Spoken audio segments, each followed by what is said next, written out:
راح اختم مع ضيوفي. مرتضى عفوا، طلعوا لي اسماء الوفد العراقي، الوثيقه اللي باسماء الوفد العراقي، بس خليني هيك اشرها. يعني طلعوا ليها شباب بالشاشه. يعني انا ما اريد اتحدث عن الوفد واسماء، بس اكو اسم السيده رانيا حسن حانون، مستشار الاعلام الخارجي العربي والدولي لرئيس الوزراء. هذا ضمن الوفد طبعا. اسماء الوفد العراقي المشارك مع دولة رئيس الوزراء في نيويورك. الاسم السيدة رانيا حسن حانون، مستشار الإعلام الخارجي العربي والدولي.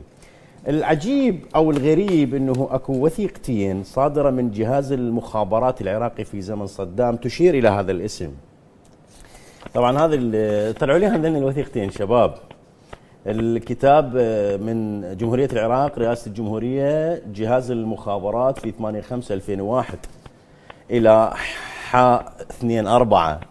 يقول: تمت الإحاطة بالموافقة الخاصة على إضافة الأسماء المستعانة بها من قبل الرفيقة رئيسة اتحاد النساء اللي هي كانت منال يونس في وقتها، والتي حظيت بموافقة دائرة العلاقات في رئاسة الجمهورية للعمل ضمن كادر دائرة فندق الرشيد وفندق منصور ميليا للوصول إلى المعلومات المطلوبة وإحالة ما يخص ميم نون 2/14/2 للاستفادة منه حسب الاختصاص.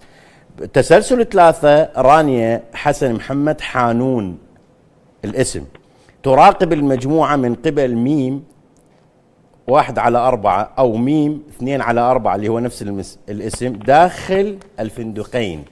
الوثيقة الثانية تقول: زودنا كادر دائرة فندق الرشيد ميم نون اللي هو نفسه المستشار الإعلامي العربي الدولي لرئيس الوزراء، ميم نون 14/8 بمعلومات من خلال مرشحات الرفيقة رئيسة اتحاد النساء المرفقة طيا.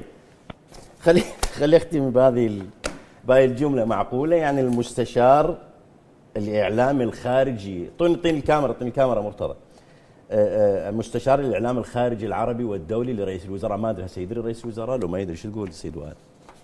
يعني حتى وان يعلم بالتاكيد انه هيك شخصيه لازم تعلم يعني بيها، انه مستشار رئيس الوزراء للاعلام الخارجي العربي والدولي.